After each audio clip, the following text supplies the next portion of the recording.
Ética, demonstrada segundo a maneira geométrica. Primeira parte de Deus. Definições. Primeira definição. Por causa de si, compreendo aquilo cuja essência envolve a existência, ou seja, aquilo cuja natureza não pode ser concebida senão como existente. Segunda definição. Diz-se finita em seu gênero aquela coisa que pode ser limitada por outra da mesma natureza. Por exemplo, diz-se que um corpo é finito porque sempre concebemos um outro maior. Da mesma maneira, um pensamento é limitado por outro pensamento. Mas um corpo não é limitado por um pensamento, nem um pensamento por um corpo. Terceira definição. Por substância, compreendo aquilo que existe em si mesmo e que por si mesmo é concebido, isto é, aquilo cujo conceito não exige o conceito de outra coisa do qual deva ser formado. Quarta definição. Por atributo, compreendo aquilo que, de uma substância, o intelecto percebe como constituindo a sua essência. Quinta definição. Por modo, compreendo as afecções de uma substância, ou seja, aquilo que existe em outra coisa por meio da qual é também concebido.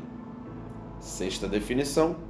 Por Deus, compreendo um ente absolutamente infinito, isto é, uma substância que consiste de infinitos atributos, cada um dos quais exprime uma essência eterna e infinita. Explicação.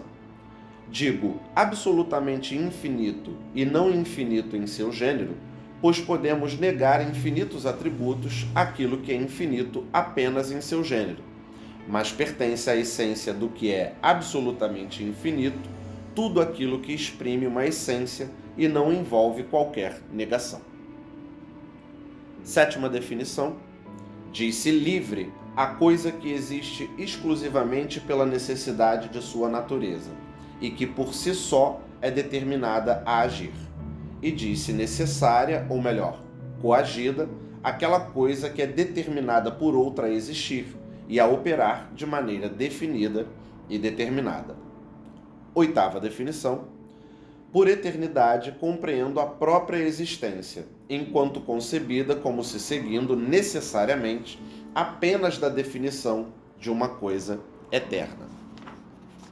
Explicação.